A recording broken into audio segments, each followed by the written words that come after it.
What it do, E-World?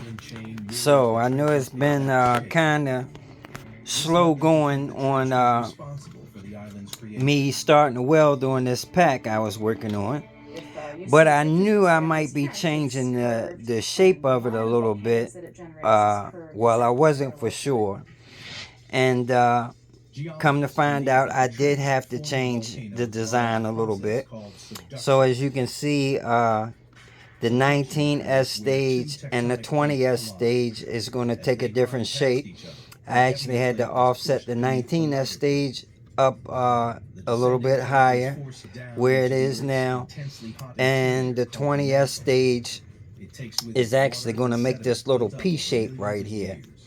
And it's going to do that on both packs. Obviously this is 20S6P, which is half of what it's going to be. So this is one side, but it's going to take that shape now, and the BMS will probably be up here, so it'll fit real nice in the final packaging.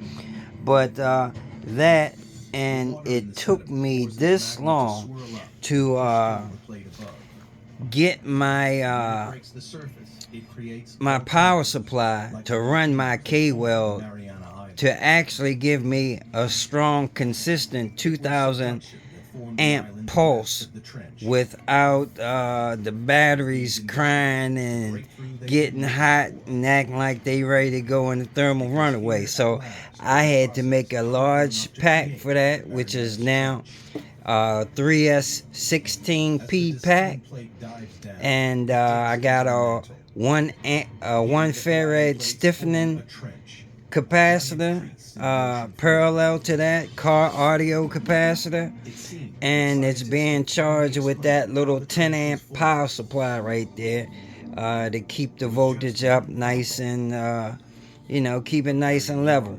So yes, it took that bigger pack that to handle that current. And it takes a lot of current welding through nickel and copper to get a good solid weld. If you ain't getting 2000 amps worth of pulse, you wasting your time, or it's going to be a terrible weld that will pop right off of those cells. So that is not coming off. I'm satisfied with it, so we can go ahead and get rolling now. All right, y'all, take it easy, take care. Crisscrossing wires, we out. Peace.